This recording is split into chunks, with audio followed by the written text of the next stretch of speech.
Good morning, viewers and listeners. SBG here on this late Thursday morning. I'm here at Tarragindi in Toohey Forest. Just took my mother to a medical appointment earlier this morning. Now I don't have that much to do. Tomorrow I'm taking Frida to the vet to get her nails clipped, and then I'm going to have my blood test to get my cancer levels checked out. But for the rest of the day, not really that busy, so I thought I'd just call in here, go for a walk and make a video. What I want to talk about is your opinions about so-called NEETbux type lifestyles. Even though I'm a MGTOW, I'd say that I also live a type of NEETbux lifestyle.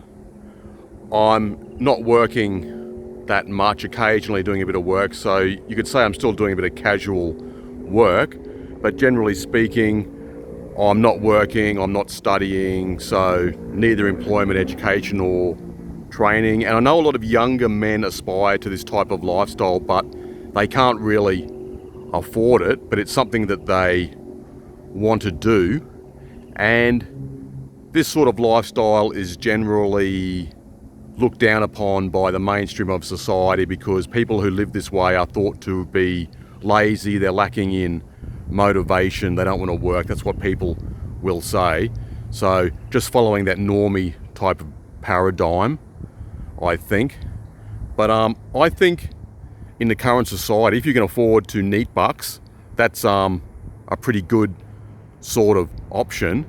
And for example, the way I'm living, most women would not like that. They'd actually despise the way I live because women are getting no benefit from the type of lifestyle that myself and other similar sort of men are living.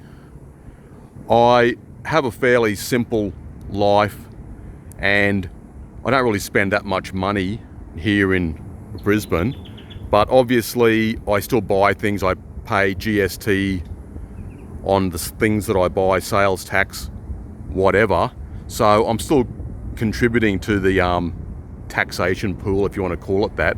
And the only way to be really independent is if you totally go off the grid, and quite a few guys have made videos about this. And to do that, you have to be generating your own electricity, have your own water supply, be growing your own fruit and vegetables, and living off the land.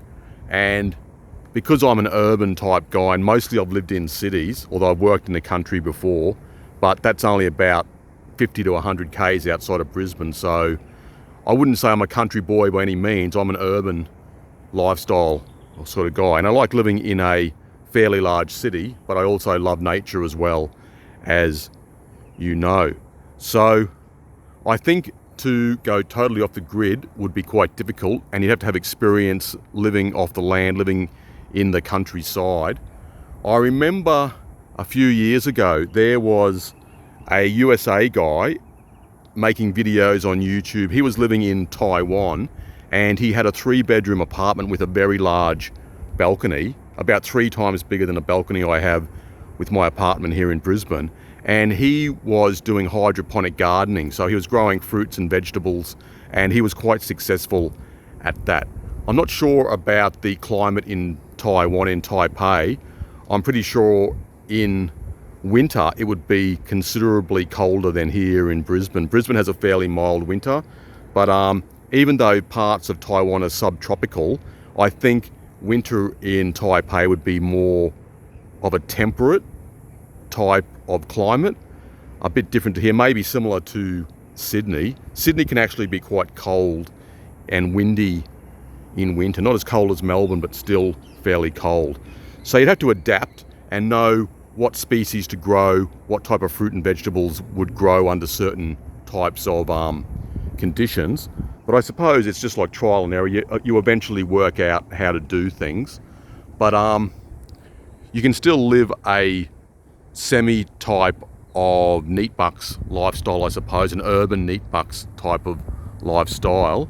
If you're older, you have the resources, the funds to be able to take it more easy. If you have your mortgage paid off and you've got money in the bank and a few investments, it makes life a lot easier. But like I said earlier, I can understand how the mainstream does not like this type of lifestyle, especially women, because women get no benefit out of a NEETbux lifestyle or a MGTOW type lifestyle. And especially even more so now with the princess mentality, where a lot of women are telling their young daughters that they are special, they are princesses and they deserve to be treated well. Well, nobody is owed anything. Men don't owe women anything. And you could also say that women don't owe men anything. But let's just say people in general are not owed a living. That's just how I see it. But many women nowadays think that men owe them a living, and sorry ladies, but we don't owe you anything. Anyway, this is just an unscripted video. I just came up here, thought about making this video. Please tell me what's on your mind. Tell me your thoughts and opinions. I'm always happy to hear what people have to say, people in different countries, even though I'm here in Brisbane, Australia, just panning around. It's very hot today. It's going to be about 35 degrees, especially out here. It's further west, so it's always a few degrees hotter. The temperatures are taken out near the airport, so there's a sea breeze out there, so it's obviously a bit cooler. But out here it can be 5, 6, 7 degrees hotter than in the eastern suburbs. Anyway, hope you liked the vid, and give me some feedback. What do you think about NEETbux type lifestyles? And I'll talk to you later. Cheers.